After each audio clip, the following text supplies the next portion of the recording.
Good morning, everybody, and thank you for joining us.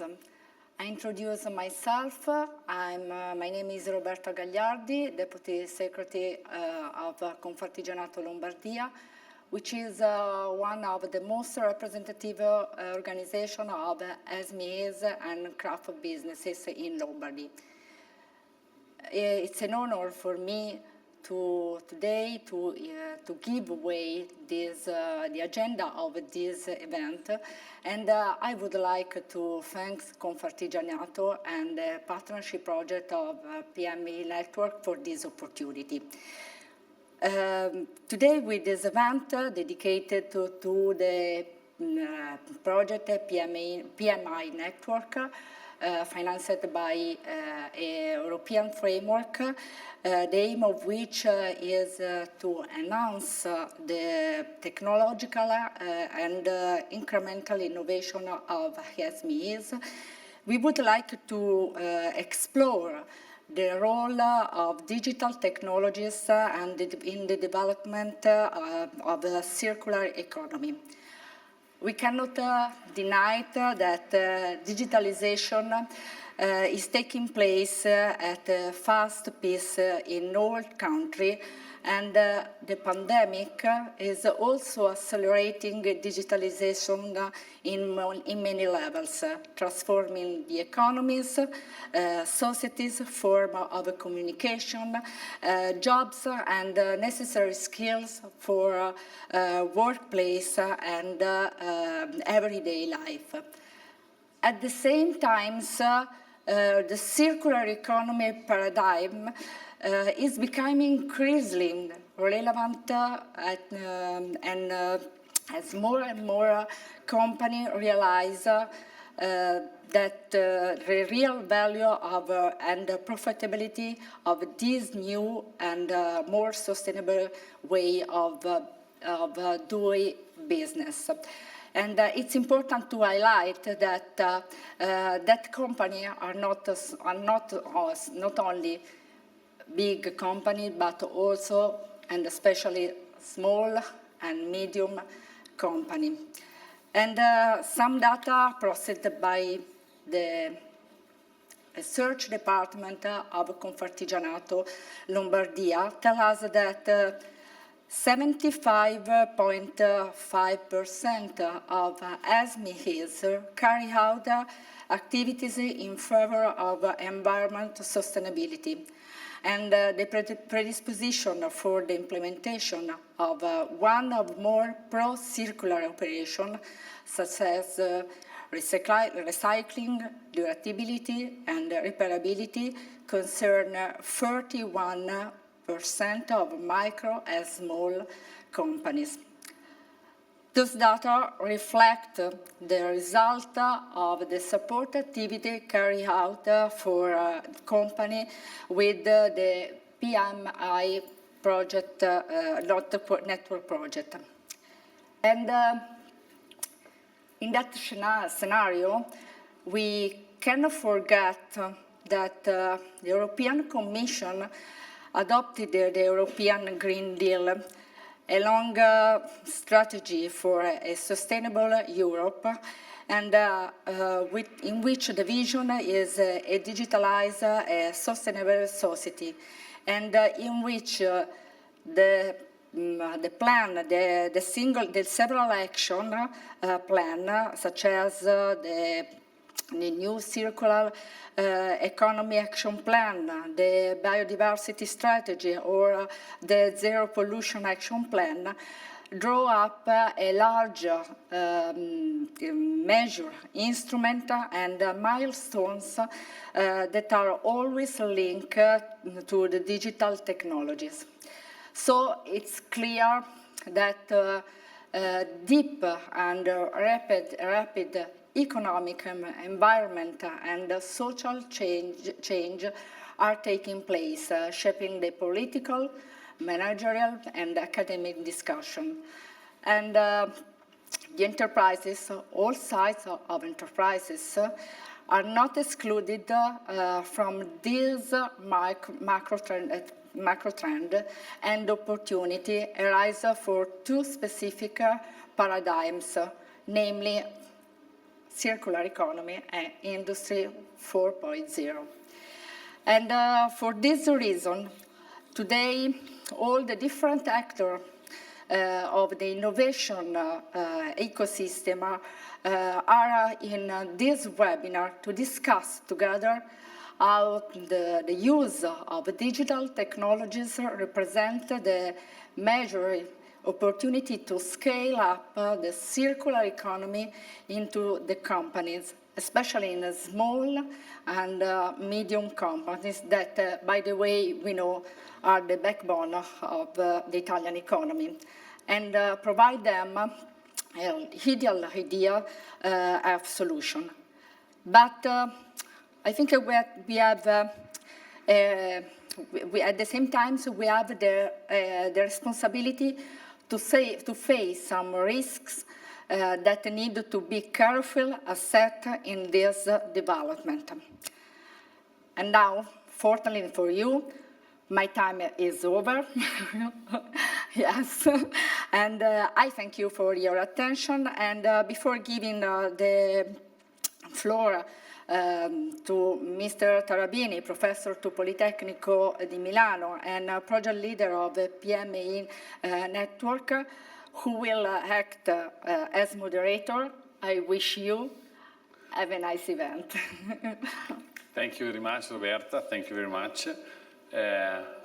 I thank you, first of all, for outlining this interesting number that evidence the paramount importance that the circular economy is having with our enterprises. So within the project PMI Network, we contacted more than 50 companies, most of them small and medium enterprises, and more than 50% of them were strongly interested in topics related to the circular economy. And this is very interesting, also thinking that the interest is so strong in this post-pandemic period. And so I would like to to give the floor to Dr. Davide Chiaroni, that will talk us about the role of digitalization in the green and circular transition. So please, Davide. Yes, thanks so much.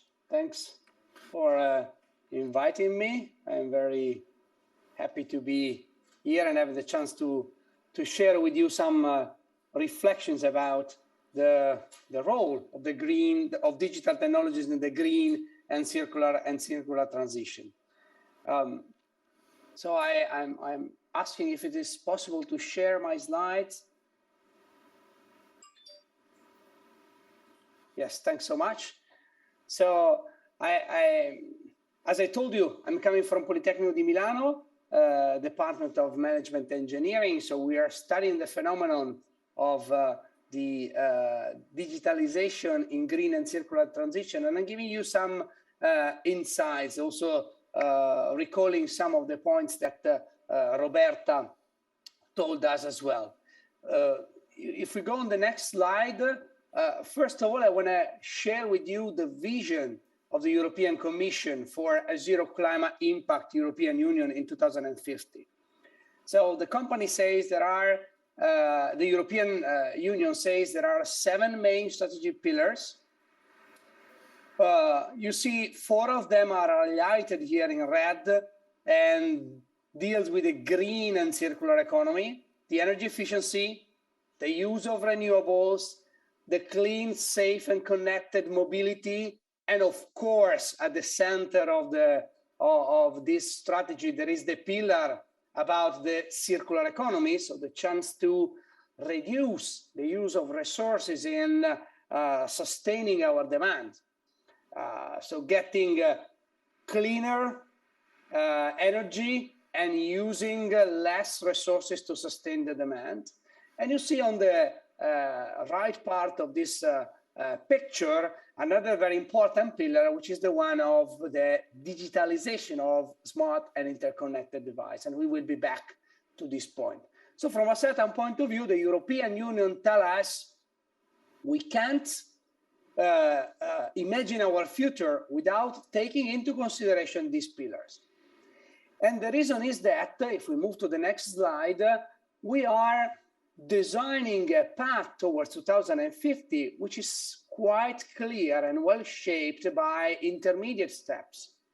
So we are not just waiting for the 2050 to come, but we are also saying that there are climate targets in 2030, and we moved recently from what was considered a challenging goal of minus 40% greenhouse gas emissions to an even more challenging goal of minus 55%. So recently, at the end of June of this year, the European Commission unveiled this new program about the Fit for 55.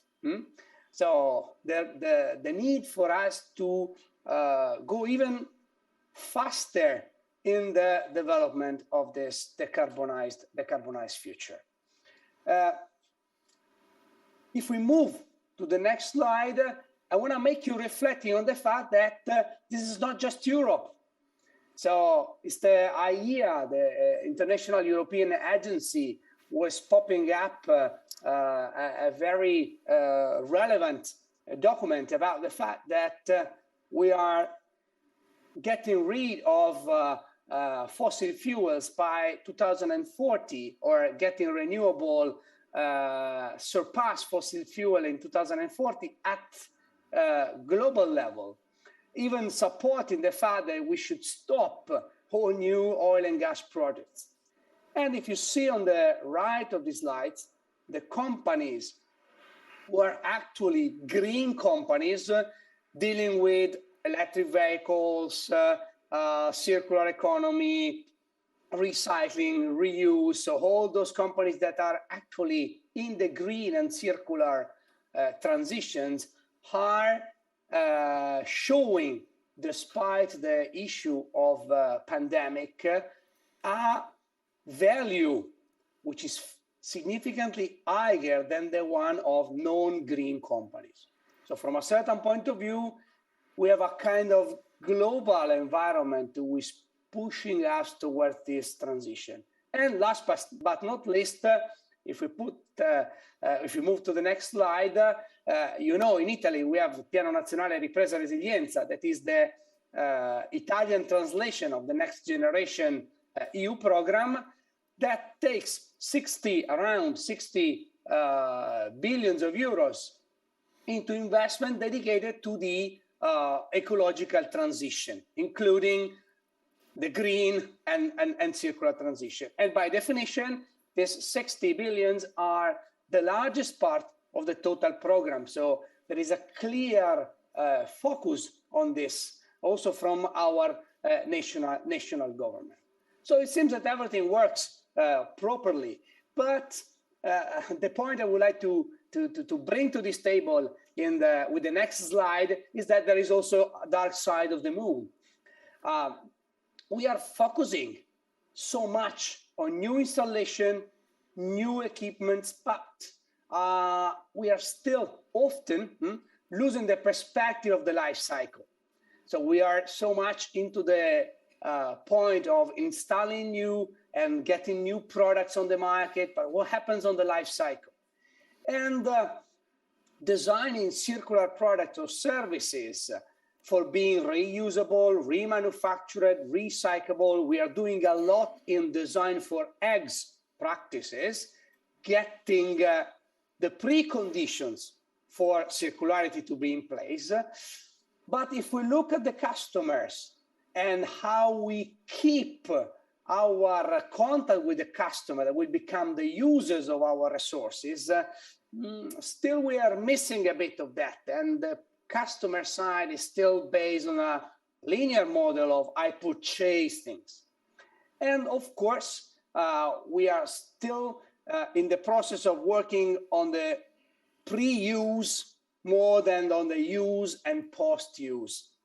The reason for me, if we move to the next slide, is that all these things, keeping the value cycle perspective, connecting with customers, getting new forms or new ideas on how to deal with the post-use claims for a very different use of digital technologies. Digital technologies are key enablers of these paradigms because they require a constant measure of the status and of the value of resources. How can I keep trace of my resources without digital technologies and connections? How can I take into consideration the multidimensional use the multidimensional measures of the status of resources? Who is using, from where, how long, what is happening to my resources across the life cycle? It's crucial to have really in place a green and circular transition. But still, for measuring this, we need technologies. And also, what happens if I have to intervene?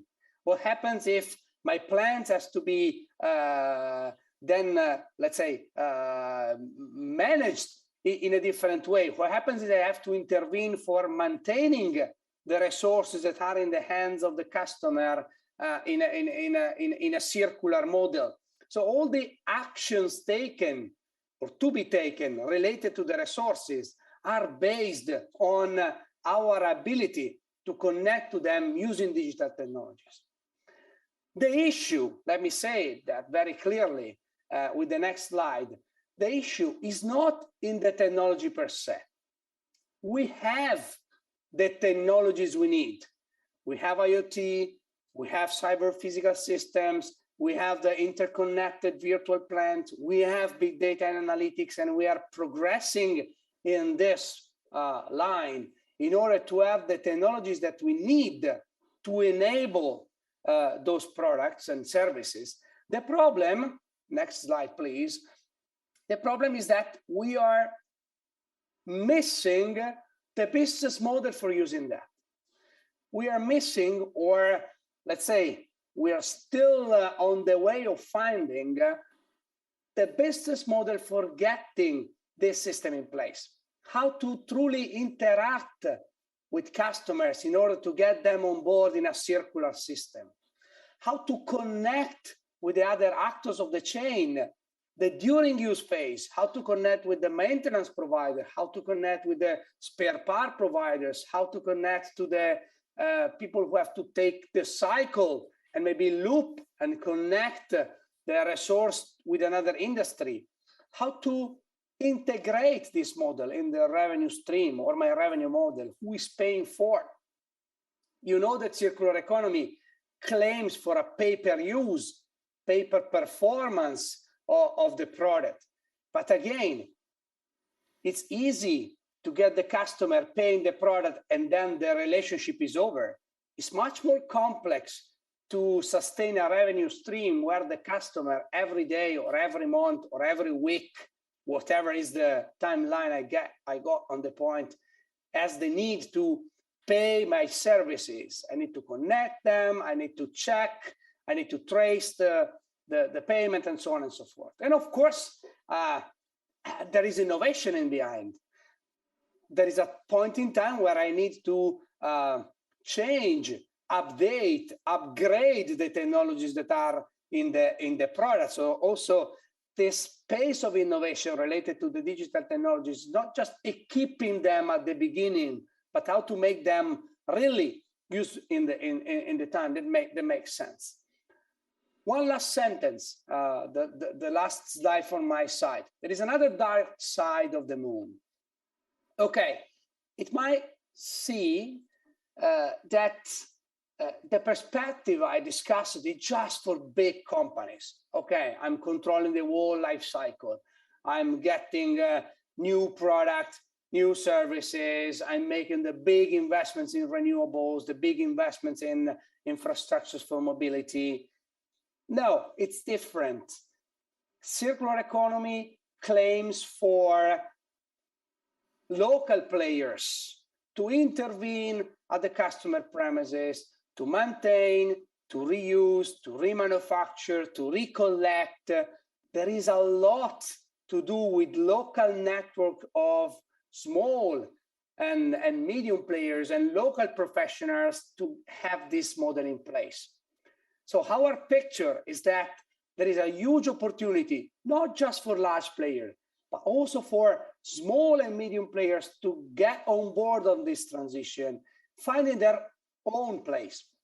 It's one of the topics we are discussing together with Confartigianato the next week. So from a certain point of view, I also take this chance to invite you to our week for energy that deals about how the green revolution could be really a point for small and medium players to be on board. Of course, I'm not giving you the solution. Last slide. I'm not giving you the next slide, please. I'm not giving you the solution of how to make the circle squared, how to measure this, how to make it feasible for everyone else. But I'm claiming for we need to take this opportunity. There are more opportunities than challenges ahead of us in this point. The idea is that we have to bring the glasses of circular economy and green transition to look at our business and try to redesign them in a proper way. Thanks so much for the attention. Thank you very much, Davide. Thank you very much. The presentation was super interesting. I tried to sketch down a few words that you talked more about, and probably the word that you most often cited were revolution, transition, change. So these are words that are pointing out big changes in this moment. Big changes that are also related to this introduction of new technologies, such as the digital one, and also the introduction of this technology open new issues, new problems for companies. So the key point at this time might be which are the problems related to the adoption of these digital techniques. And so I'm welcoming Professor Maurizio Masi, also a colleague from Politecnico di Milano, that will introduce to us this interesting topic. Please, Maurizio. Okay, thank you. So if I can see the slide. Okay, as you can see, that is I still coming from Politecnico di Milano, so skip the title. And what is relevant, and I want to say, is really today it's easy for the people to say, let's go digital, because digital technology are really pervasive in our society. We are shifting to 5G, we are always talking on artificial intelligence, and everything is in rapid development.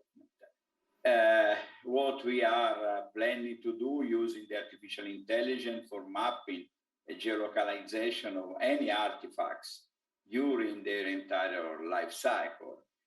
We have a fast computer to really have a faster data processing. And today the data are accessible almost to everyone and on a digital portable system. But that is the story that is usually told. But digital technology are not immaterial.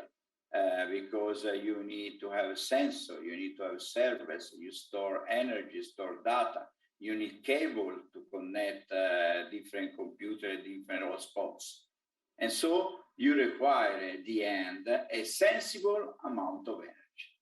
If you are thinking that today the big data center are the main energy consumer in the world. The technology is complex, and practically all types of material are required, from conductor to ceramics to semiconductor and polymers. And so it means that if we are growing, we have to increase our, in a certain sense, mining activity to extract and produce such a kind of materials. The problem is that we don't want to mine, but we want to recycle what we have. And there are also other issues. We need to promote the synergy between, for example, data networks and energy infrastructure. Why you don't place your mainframe actually in the nodes where you have the energy infrastructure? So in order to have the location of data in the places where energy is the most accessible. The other point, we want everything now. So we want the immediate availability of materials and technology. And we are facing a technology that has a really short life cycle. We are considering that the life cycle of our mobile phone is today less than 2 years, because in 2 years we have a significantly change of the technology. And so what it means, if you have a very fast moving technology, you need to have also a very fast reacting system for recycling. And the digitalization, I'm not the person of the market, but it can be really understood by everyone that is really a growing market scenario. And probably is the less affected by the crisis that was during the pandemic. The next. Can you move the next slide, please? Yeah, okay. The digitalization is, in other words, a key enabling factor for the transition to the circular economy. Because if we are making our platform, so smart device, artificial intelligence, Internet of Things, and blockchain, they are really able to locate things.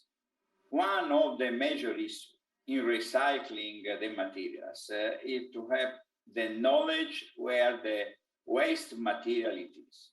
Because not all the waste material is properly collected, and also the presence of small lots is really a problem, because otherwise you are not able to valorize this kind of loss. So you need to know where the materials and the goods are produced, where the goods at the end of life are collected.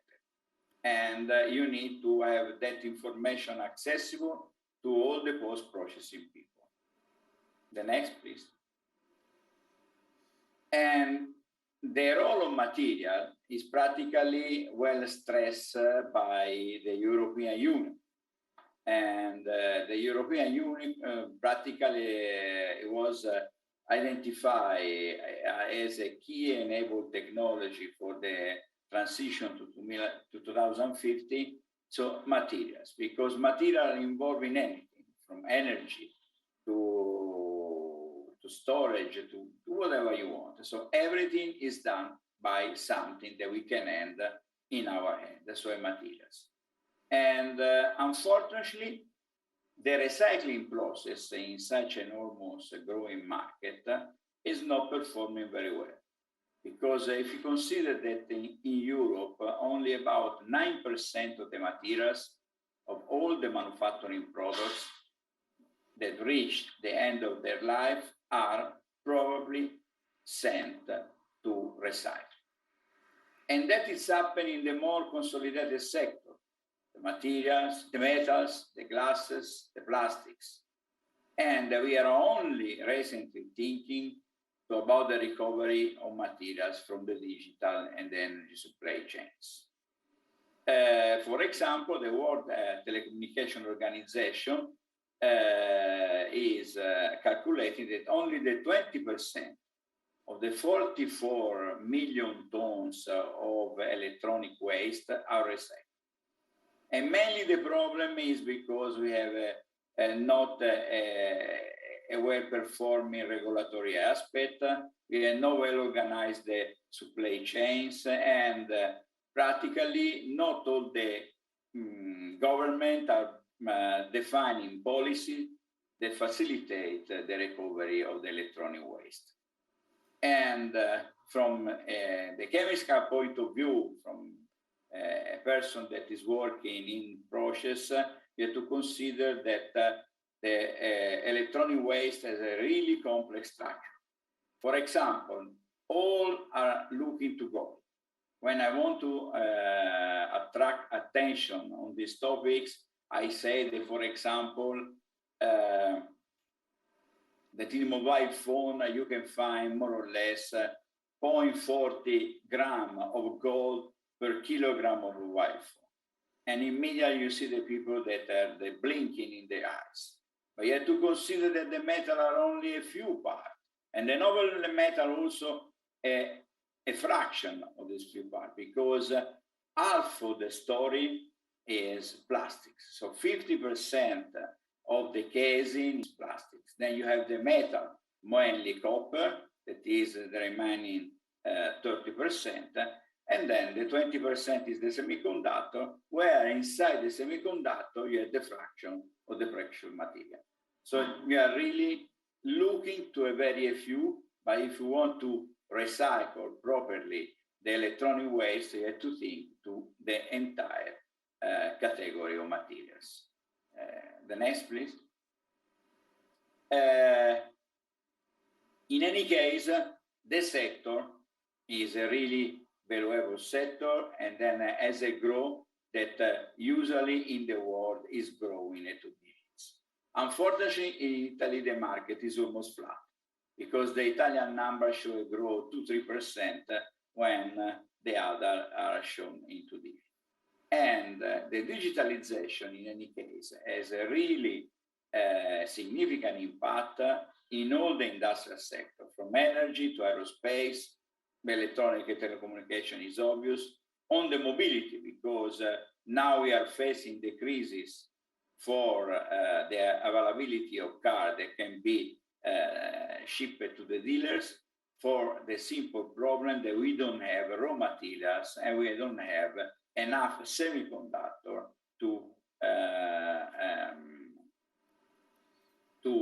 for the digitalization of our cars. You have to consider that 30% of the value of the car is the electronics of the car. Next. So we all know that we must to abandon the linear economical model that we follow so far and to enter in the circular model.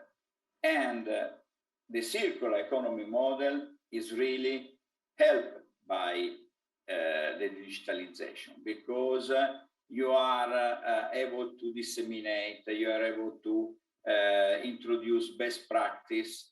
So the digital solution really are trying to use the available resources in a more efficient way.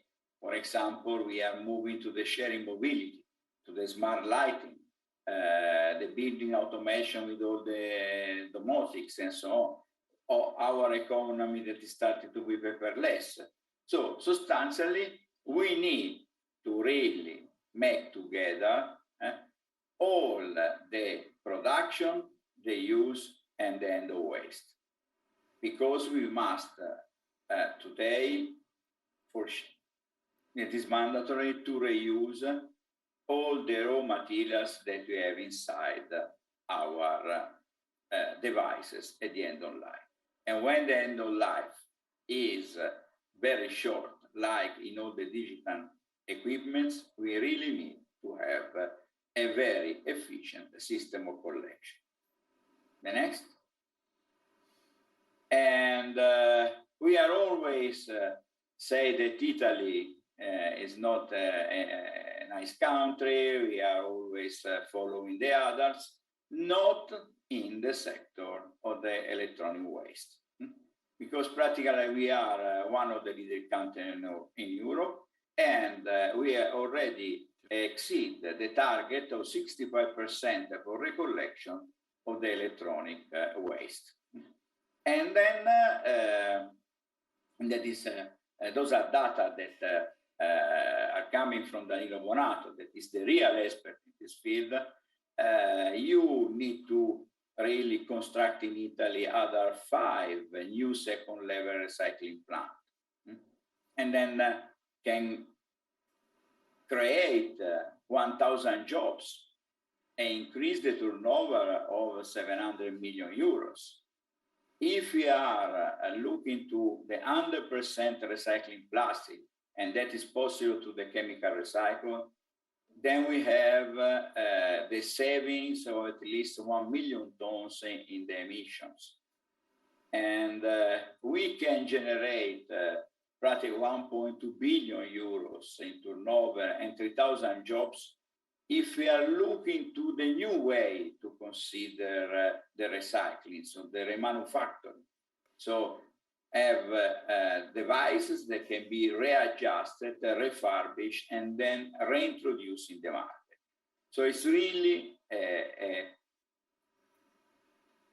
a view that is in favor of the economy and where we have a significant position in the market. But if you are looking, send me the next slide. And the next, please. Previous.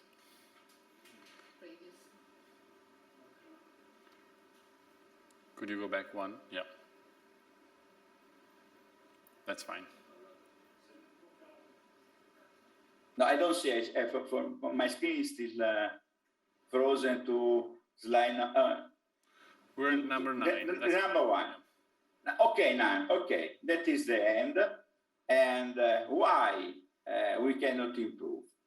Because the problem are the rules. Today, really, the legislation is rather old. Let me say simply this point. It is not able to follow the evolution of the technologies. And we have really big regulations and difficult to obtain authorization to start a new initiative in this field. And it's a market that in some point need to be sustained because the price of the metals, for example, is really fluctuating. So what it seems very profitable in some months can be really unprofitable in others. So we need to make the market steady. And in particular, it's really a problem in Italy because even if you have initiative and project like one we had in Regione Lombardia to make a network of small, medium companies to work on the electronic waste, then it was not possible to start, to move from the pilot plant to a real process plant for the lack of authorization. And because very administrative people in some city where we want to locate, they say they don't want wastes in their cities. That's all. So I think that the real problem is our fault, is our way to apply the law. Let me say in Italian, it is a phrase of Sant'Agostino, che non basta conoscere il bene, bisogna amare. Thank you very much. Thank you very much, Maurizio. Really, starting from Sant'Agostino, I translated in English so that it's not sufficient to know what's good, but we need to start acting in a good way. And so that's, I think, I would like to start exactly from where you finished, pointing out the necessity in changing our mind and taking a look not at waste, but at resources. So the first interesting point that you evidenced is that although electrical recycling material is a problem, we are still at 20% of recycled material, but this is at approximately twice as large as the average of recycled material in Italy, that is around 9%. So thinking in a positive way, digitalization is also ahead in terms of recycling material with respect to other more standard techniques. And this is a point at which we will come back during the discussion. Another point is the lack of proper legislation framework that basically prevent from concepts such as the one of industrial symbiosis and extended responsibility of the producer to be real. So in this point, I would like to focus a bit more on the concept of industrial symbiosis that will reasonably, as already pointed out by Davide Chiarioni at the beginning of the lecture, completely change the paradigm in which the company will work. And so it will also change the business models. And I would like to give the floor to the next speaker, that is Danilo Bonato, with his speech related to the extended producer responsibility and the strategic role of producer in circular economy. So please, Danilo, are you with us? Yeah, thank you, Professor. And I'm glad to be here with you today. I don't see my slides. If you can please go to the next. Yeah, that's the introduction. Let's move to the next one, please. Yeah, Arion, the company the system that I represent is owned by industrial, commercial, and service companies that need to comply with the European directives on circular economy and on waste management. So that's mainly our job. As you see, we are a non-profit organization. We handle waste of electrical and electronic equipment, batteries, packaging, and we provide compliance management service. Our system is owned and made of 2,400 more or less companies, which 90% are small and medium enterprises. So that's the focus that we have in our organization. And just to give you an idea of the size of activities that what we do is managing about 300,000 tons of high-tech waste. Last year, more than 150,000 reverse logistics transport. So that's the size of the activity that we develop on behalf of our producers. So if you go to the next slide, please. I want just to share with you that the idea that we have big changes in this PRO, Producer Responsibility Organization concept in Europe. At the beginning it was more, legal requirements. So if you want to sell a product in Italy or wherever you want in any member states in Europe, you need to be part of a scheme like Arion. You need to be registered to a national registry. So you need this to really make a business in a country. Right now, the most advanced PRO, like we think we are, evolved in a sort of operating arm of their members to help them implementing digital circular economy strategies. So we are really in a position to be the hub, because why? Because actually we are in touch and we are a kind of hub connecting all the main actors. So companies that are taking care of the collection, recyclers, Center for Preparation for Reuse, authorities. So we are in a position to really have this holistic view of how a circular economy concept could work in our industries. As you see, this requires a big change also from our side. So we need to invest in new skills, new competences, and we need to have better economy of scale to invest together with our members and partners. So if you go to the next one, And also the last one, because I want to focus especially on this last chart. What we do now with these small and medium enterprises is really to, sit together, because maybe they need more help. We also have some big, large multinational groups, but believe me, they are quite, autonomous in setting up this kind of innovation programs and develop this. Where we find more interesting things to do is with small and medium enterprise, because basically I work with them in 5 main areas. Let me say, with a heavy use of digitalization in circular economy, as it was said before, processes is very key. A wise use of digitalization, but be aware, though, digital technologies also have an environmental impact, so it's not neutral.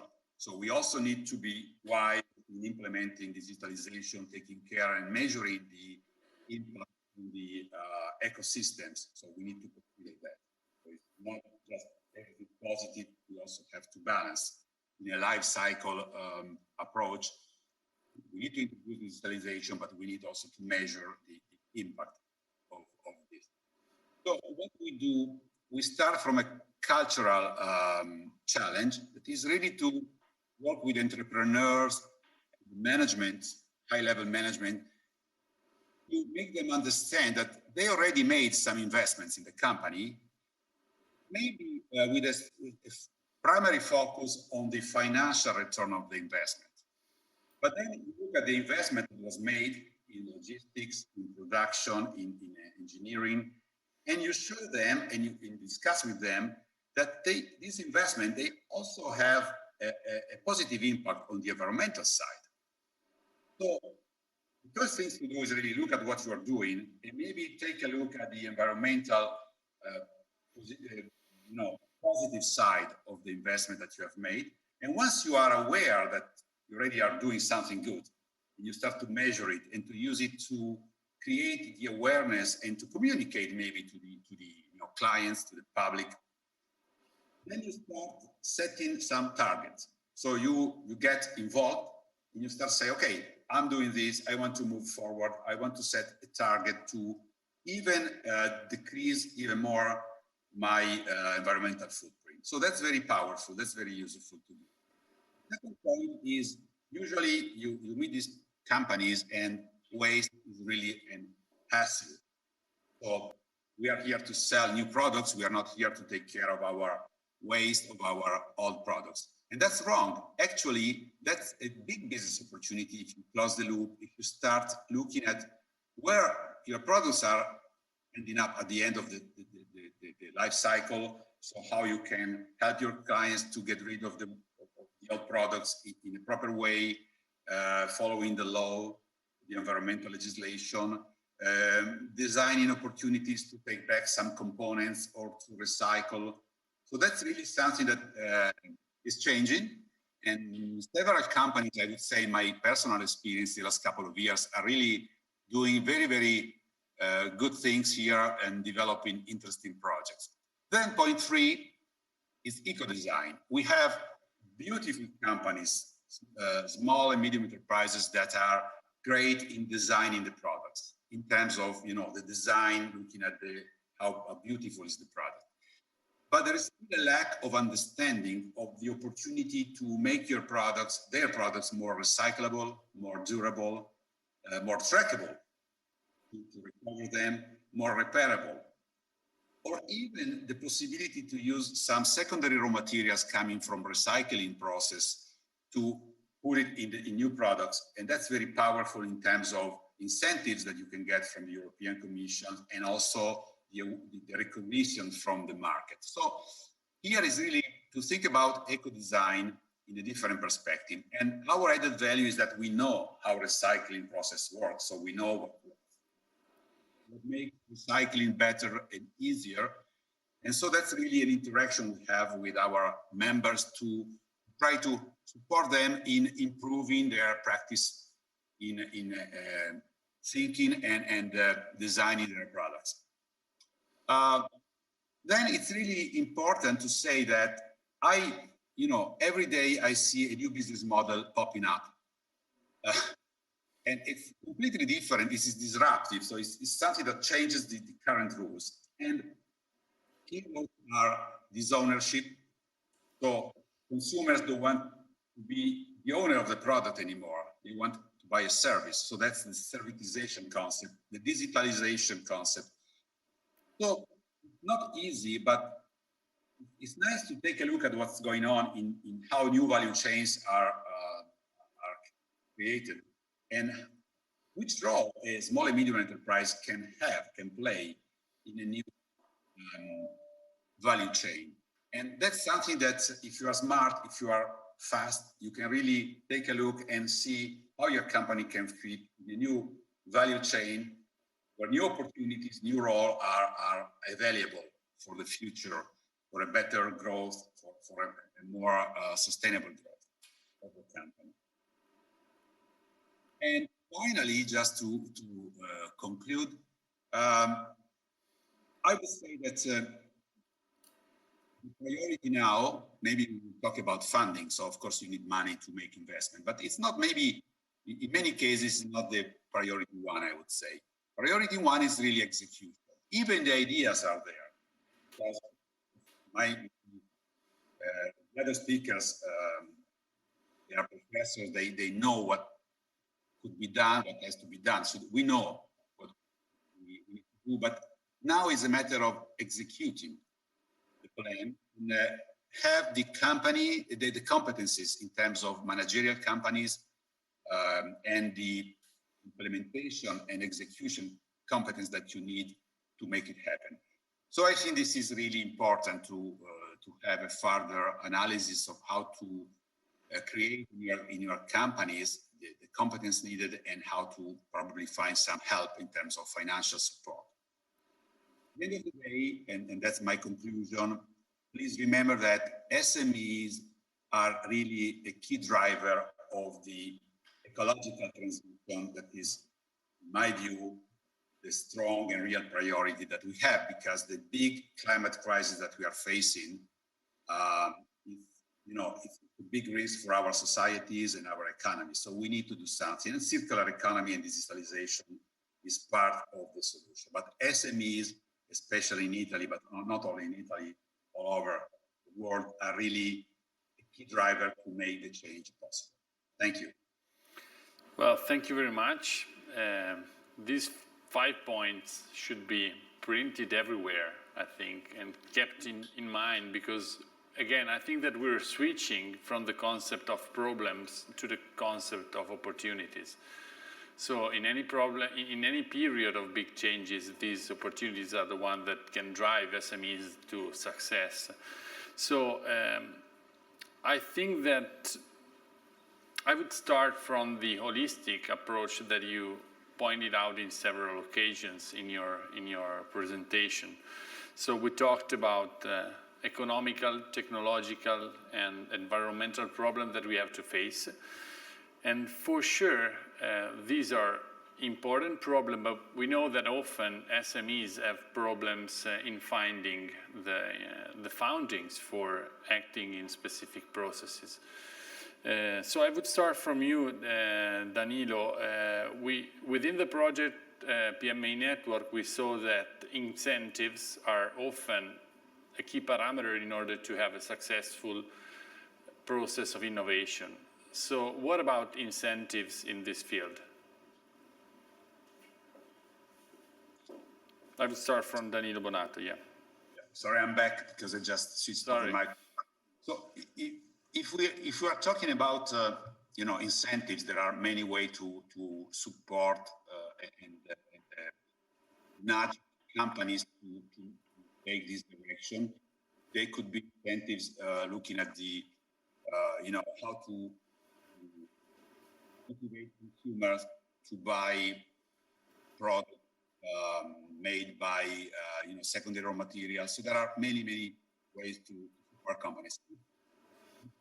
About financial incentives. So how can I really get some help in terms of the money I need to create new businesses, to invest, no doubt we are plenty of opportunities. That's really easy, you know, to find the money. The money are there. Let me give you some examples. So we mentioned before the recovery and resilience plan that we have in Italy, but we have all over in Europe. Probably in Italy we are a bit lucky because we got more money than other countries. But in the midst of our resilience, recovery and resilience plans, we have right now 600 million euro, especially for PME, for small and medium enterprise, I would say, for circular economy flagship programs. And 35% are non-repayable funds. So that's very, very interesting. If now, I mean, the tender came out last week, so 600 million euro. Then we have the fund 394, coordinated by Siemens, with 1.2 billion euro for green innovation in the SMEs. 400 million out of 1.2 billion are non-repayable funds. So a lot of money here. Then we have another European strategic program, such as the LIFE program. In 2027, we have 1.3 billion euro for circular economy projects. And then we have, you know, the Horizon Europe, with European Partnership for Innovative SMEs, Eurostar Free program, where we have huge money available with several tenders that are published. But we also have regions. Recently, Lombardy region gave about 3.5 million euro, a smaller amount, but still interesting, to finance 50 circular economy and digitalization projects on SMEs. So just to give you the idea that we have a lot of opportunities to get some economic and financial incentives. Having said this, it's not only about money, but companies are also looking for different incentives to make their product more interesting for the market. But this is another story. So I hope I gave you a quick answer on the financial side of the equation. Well, thank you very much, Danilo. I think that this is an absolutely good starting point. So apart from money, companies should also think about the interest that these products based on green and digital and circular economy are having on the customer. So for sure, a positive impact, not only from an economical point of view, but also from the point of view of the market return. You mentioned that Siemens is sponsoring a lot these kind of initiatives. This is a good point. I would like to ask to Professor Masi if he's aware of other probably interests or other opportunities coming from big companies in the interaction with SMEs in this specific field. Okay, more than the specific field, you have a lot of big companies that are doing what is called they are picking up the innovation in the place where you have ideas. So I am thinking, for example, to Enel. Anything related to energy is it's really looking for idea and to finance, especially the startups mainly. For the small medium enterprise, in any case, I know that there is a special business opportunity, business unit in Intesa Sanpaolo. Intesa Sanpaolo has a special unit dedicated to green transition, to this kind of helping the company find money, not only the traditional loan. And I think that another occasion is made by the university. University, in some cases, they are seen as a money consumer, but usually we are really well habit to write proposal So to be the partner for the small, medium companies to really design a project and then to apply for a European call. Because I know I'm a son of a small medium enterprise in the textile business, and I know that the person had not the time to think about to write a proposal, follow the deadlines, and do all the stuff there to work. And so for us, it will be practically the moment to offer a partnership to grow to this part of the country. And actually, I think they really, in times where you are changing, so in changing times, small companies are really fast reacting. So they have the idea. The procedure are very lean inside this kind of company. So it's always the transition where probably the mammalians win with against the dinosaurs. I don't know who's the dinosaur here. No, the big company are not reacting. They are talking, but especially in Europe, but they don't want to change the story, because if you are thinking the company that are present in the secondary metallurgy, so say the names, the Bolidem, the Umicore, they don't want that we start a network of small medium enterprise in Italy to collect and to process the waste material coming from electronics in Italy. So the revenue is going all out of the country. Well, this is, let's say, linking to what we were saying before, that sometimes being small would entail being smart and being fast, and this can, again, open new opportunities for our SMEs. I would like to ask to Roberta, still, let's say, remaining in the field of how SMEs can be supported in the access of funding. So, according to, let's say, your experience, let's say, which is the best way for let's say, accessing the external fundings and being engaged in even, let's say, long-term projects or collaborations? Okay, thank you, Marco. First of all, I would like to remind what I said at the end of my introduction. I highlighted that today in this event there are different actors of the innovation ecosystem. And as organization of SMEs and craft businesses, we think that this is the right approach to boost the innovation process of SMEs. Last year, in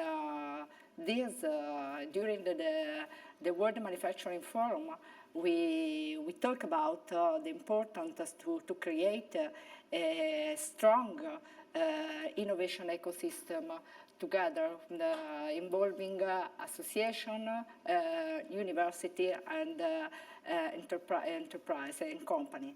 So this is, for us, this is the first tips. As regards companies, according with our experience, and I can mention some topics and regarding the levels, the goal, and the business model. As regard levels, we spoke about some opportunity, some financial opportunity. We think that for small, medium companies, especially micro company, it's important to the access to financial loans to support investment, and another suggestion could be a tax exemption of reduction for targeted investment, because we have to involve this kind of investment. Sometimes the problem is the small company haven't the money, the capital to invest. As regards the goals, I would like to highlight the importance to improve the improvement of the sustainable process and product, and another aspect that I think it's important to boost in small companies is corporate communication. Sometimes small companies are not able to communicate that in our business, in their business also, sorry, they have a process and product sustainable. So this is an important aspect, an important goal to achieve. And regard the business model, we think that one aspect could be to promote a smart flexibility, acting on the level of company bargaining. This is important for a small company. And another aspect is to promote networking between companies, but to promote network between companies to take advantage of having in common share economy of scale tools. Could be and some other topics I can mention is to define an organization that allow to share knowledge. Last year we spoke about open innovation, and so this is important to share knowledge and enhance its human resource by favoring the ideal condition to encourage innovation in sustainable sector. And I think these are some topics that we have to take in mind to boost, to support the micro small companies. Well, thank you very much. Networking, corporate communication, sharing knowledge, open innovation. So these are all words that probably to SMEs are kind of new words, no? So my question now goes to Professor Chiaroni. So let's say, linking to what Professor Masi told before, is there any way in which university can support SMEs? You can even bring us, I don't know, your personal opinion, Davide. Yes, definitely. It's a very challenging question, and it's by definition there is a perceived, I will be back on this term, a perceived distance between the university and the SMEs. So for most of them, it seems like we are too far from research or university, so we are not looking for engaging there. In reality, so I'm back to this perceived part. In reality, it's different.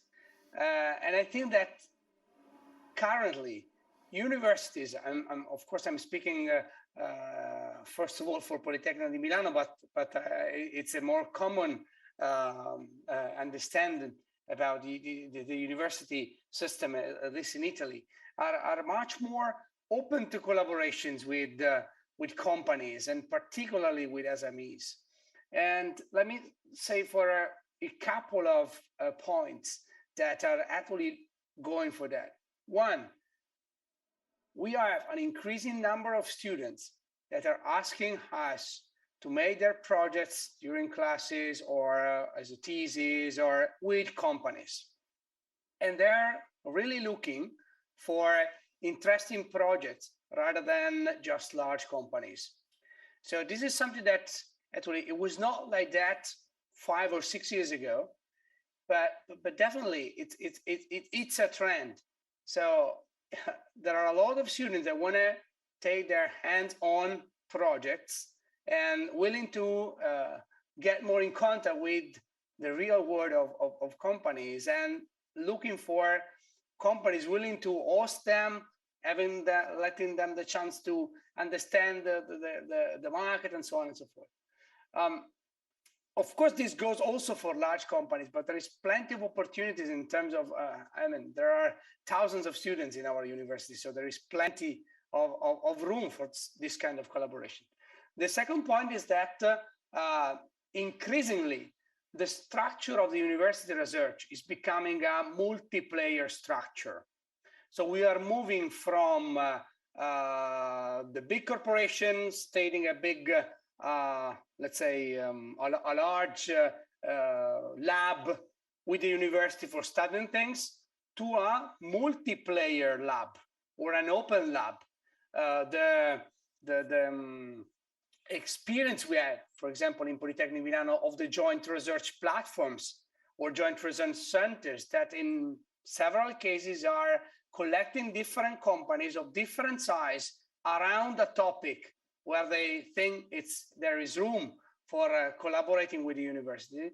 And there is plenty of structures like observatories of multi-player studies that are actually involving large companies as well as SMEs or players interested in doing that.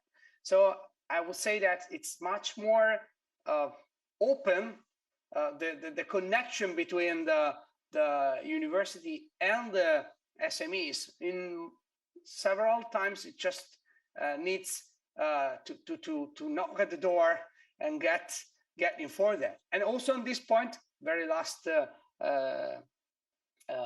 issue from my side, I have to say that back 10, 15 years ago, the only way to get in contact with the university was to, let's say, know the professor. You know the professor that is doing that kind of research, and you connect to him or her in a certain way.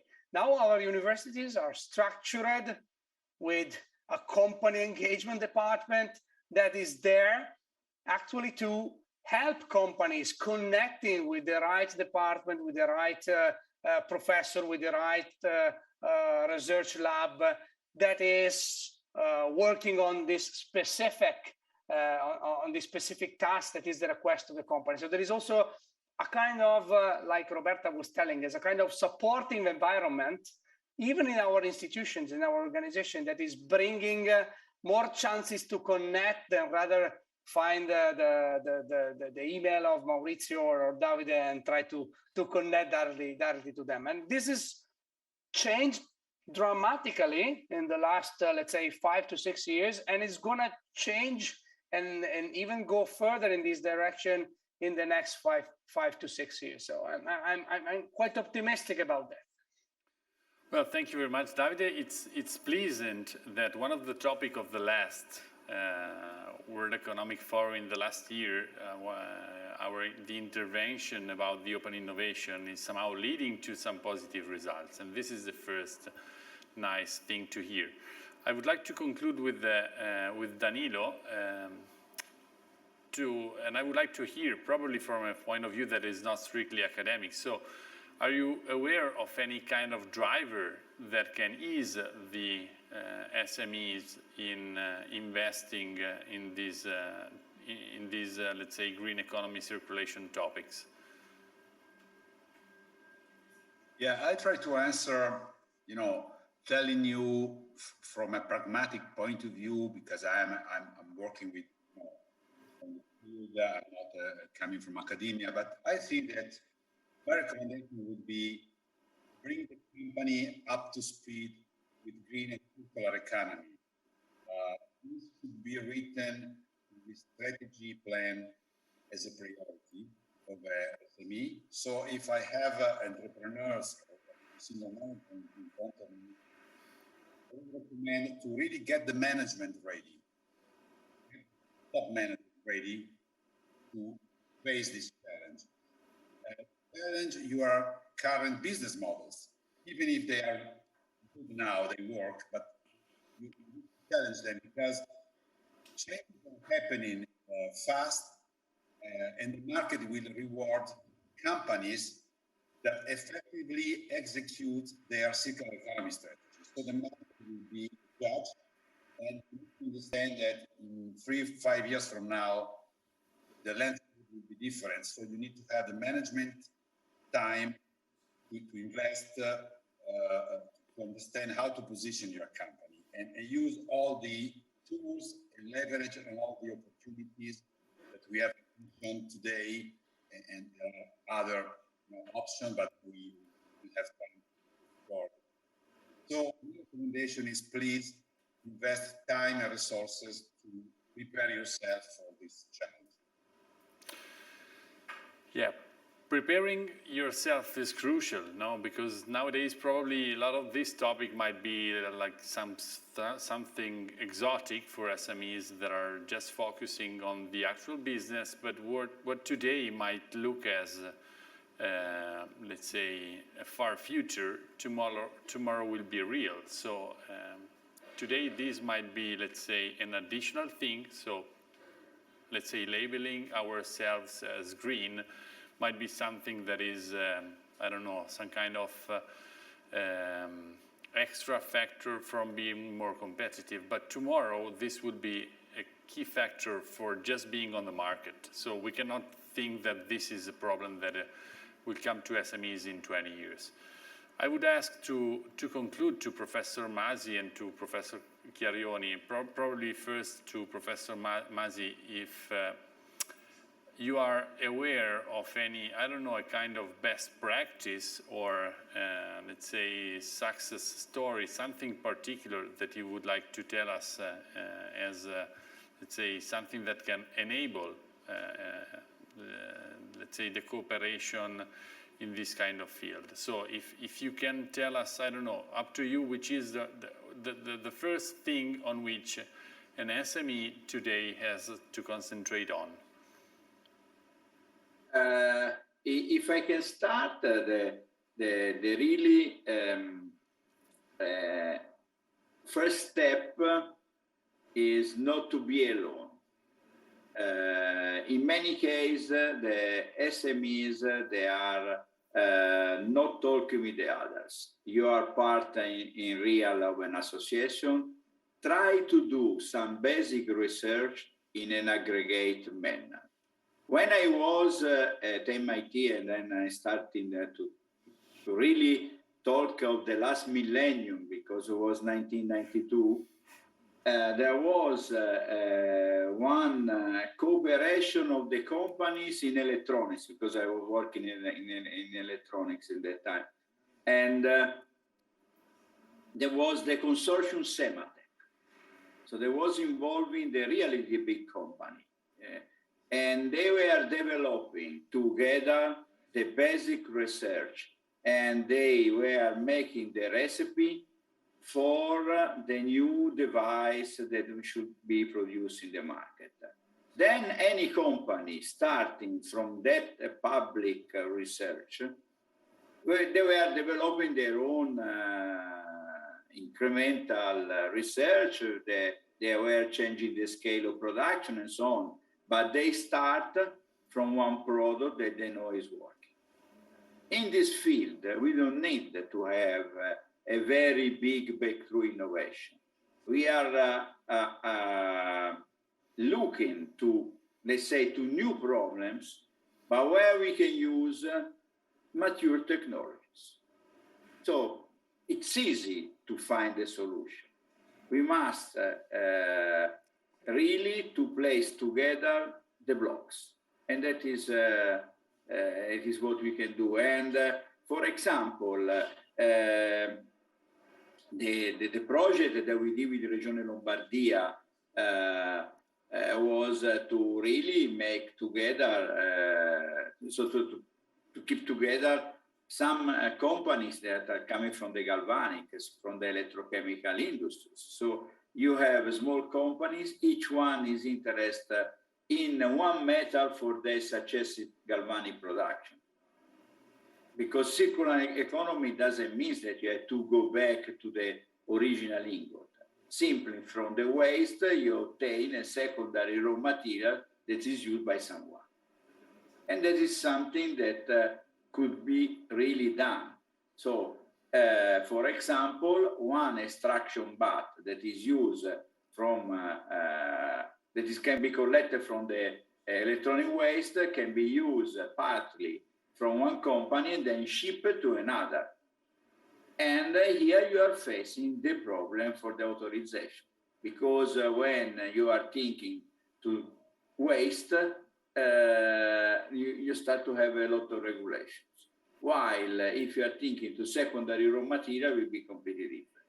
But if the small companies that they don't start to think that we want to stay together to address a problem, it's an hard job. But they have the possibility to stay. Well, this is a super nice message. So don't start alone. And of course, I think that both Confartigianato, Politecnico, all the actors could think of acting together in what, Roberta, you were describing as an ecosystem. That is a word that sounds nice to me, because we started in this field of cooperation with enterprises a few years ago with a project that was exactly named Innovation Ecosystem. So that's a really good point. I would close with Davide. So if you can tell us which is the golden rule, where to start from. Yeah, I will just add a couple of points to the one of Maurizio. I perfectly agree with. I think there are a couple of other ingredients to be mixed to find a kind of success. The first one is go beyond the product and start thinking what are the resources inside the product. So like Maurizio say, if I look at the phone, I don't see the gold. But if someone tells me, hey, but in the phone there is the gold, then I discover that the phone is a bundle of resources. So the core point for circular economy start going beyond the black box of the product and understanding what are the resources inside, and maybe starting connecting the resources inside with other usage that I can imagine with the resources that are inside the product, not just the product that ends its life, but each single resource, each single piece, component of the product that makes sense if it is connected or reconnected with other things. And the second, let's say, recipe, or the second ingredients I would put in the recipe is think in terms of services. We had a very nice project that is also involving Polimi and Arion, so also Danilo is part of the project with that is named Circular Housing. The project started with the idea that if we design a model that works, even furnitures, appliances, and other let's say components of the house can be given as a service to someone who is renting the room or renting the space, not just the space, but also what is inside the space, but not just renting it and then it's over, but renting because it can be maintained, reused, remanufactured, properly recycled. There is a big difference between recycling from waste and recycling with a line of connection between the user and the recycler, so that I have clear view, clear tracing of the material. So the idea of the project was, but why not thinking in service rather than product sale? That's the other ingredient. Maybe it is not applicable to all the cases. It has to be checked for economic feasibility. It has to be checked for technological feasibility. But ask ourselves the question, can we make our product a service? Might be in connection with others, not just my product. Okay, I will not give him the kitchen as a service, but if I make the whole system of the house as a service, it makes maybe a different sense. So connecting, thinking as a service, and developing, let's say, or thinking that a product is a bundle of resources are the additional ingredients I will put into this discussion for, giving some suggestions to the SMEs. Not only to the SMEs, I think that with the concept of the kitchen as a service, we can start a new World Manufacturing Forum the next year. So I think that there is really enough topics in order to, let's say, start thinking. And I would like that this concept would be kept in the forthcoming, let's say, events and in the forthcoming edition of the World Manufacturing Forum. I would like to really thank you, really thank all our speakers for the interesting lecture and super interesting discussion. And thank you also to all the guests for following this event. And I really hope to be back the next year, hopefully in presence, I would say. We hope, yes. And with probably, let's say, the last year we were talking about open innovation, and this year we saw that it's a bit more real. Yeah. And I would like in the next year to come here presenting you some results in terms of circular economy. Thank you very much and have a good day to everybody. Bye. Bye.